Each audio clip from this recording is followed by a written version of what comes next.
वक्फ act 2025 के कुछ प्रावधानों पर सुप्रीम कोर्ट की अंतरिम रोक लगाई जा चुकी है। सियासी हलकों में इस रोक को अपोजिशन पार्टियों की एक बड़ी कामयाबी बताई जा रही है। हो सकता है कि आप भी इसको इंसाफ की पहली कड़ी समझ रहे हों।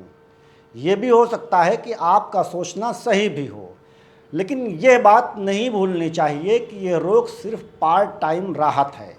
आगे की लड़ाई अभी बहुत लंबी चलने वाली है।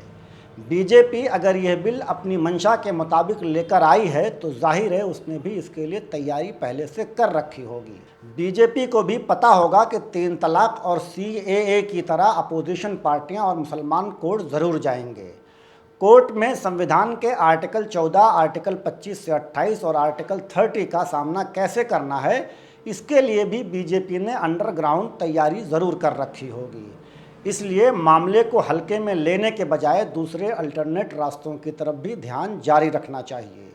ये बात ठीक है कि सुप्रीम कोर्ट सुप्रीम है, लेकिन ये भी नहीं भूलना चाहिए कि भारत के इतिहास में ऐसा पहली बार हुआ जब 12 जनवरी 2018 को इसी सुप्रीम कोर्ट के 4 जजेस ने भारतीय लोकतंत्र को बचाने की गुहार लगाई थी। वक्फ एक्ट 2025 मामला सुप्रीम कोर्ट में है, हमें सुप्रीम कोर्ट के सुप्रीम फैसले का इंतज़ार करना ही चाहिए। वक्फ एक्ट 2025 सुप्रीम कोर्ट की कसौटी पर कितना खरा उतरता है, ये भी देखा जाना ज़रूरी है। रही बात इंसाफ मिलने की, तो इसकी कितनी उम्मीद की जा सकती है, इस पर हम आगे बात करेंगे। फिलहाल हमें सपोर्ट करने के लिए चैनल को सब्सक्राइब, फेसबुक पेज को फॉलो कीजिए। दूसरी खबरों और तज्ज़ियाती रिपोर्ट्स के लिए हमारी वेबसाइट newsg24.in पर विज़िट कीजिए। हमारे डिजिटल मीडिया हाउस प्रोजेक्ट को सपोर्ट करें ताकि हम आपकी आवाज़ और मजबूती से उठा सकें। लिंक डिस्क्रिप्शन में है, आप अपनी सुविधा अनुसार किसी एक प्लान को चुनें और हमारा ताउन करें। भारत की न्यायपालिका भारतीय नागरिकों के लिए इंसाफ की आखिरी उम्मीद होती है, लेकिन साल 2014 के बाद जिस तरह के फैसले न्यायपालिका ने सुनाए हैं, इससे न्याय मिलने के प्रति चिंताएं बढ़ जाती हैं। माहिरीन का मानना है कि भारतीय न्यायपालिका से न्याय के मुकाबले फैसले ज़्यादा सुनाए जाते हैं।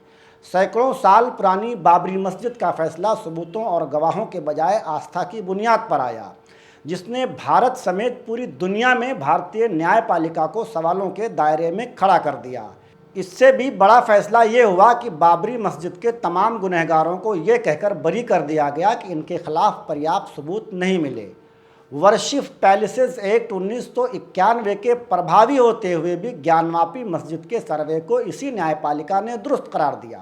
इससे भी बड़ा अहम फैसला 31 जनवरी 2024 को हुआ, जब वाराणसी जिला जज अजय कृष्णा ने अपने कार्यकाल के आखिरी कार्य दिवस को ज्ञानवापी मस्जिद के तहखाने में हिंदू पक्ष को पूजा अर्चना की इजाज़त दे दी। इसके अलावा संभल जामा मस्जिद के सर्वे आदेश ने मुल्क में किस तरह हर मस्जिद के नीचे मंदिर तलाश करने की मुहिम को जन्म दिया, वो पूरे देश के सामने है। सरकार के फैसले से सहमत होना या न होना आम नागरिक का मौलिक अधिकार है।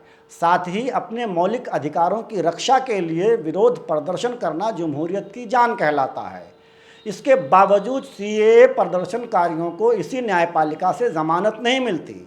इसके बरखिलाफ प्रज्ञा सिंह ठाकुर, जो आतंकवाद जैसी संगीन धाराओं में चार्जशीटेड हैं, उन्हें न सिर्फ ये कि न्यायपालिका जमानत देती है, बल्कि आम जनता वोट देकर प्रज्ञा सिंह ठाकुर को सांसद भी बनाती है।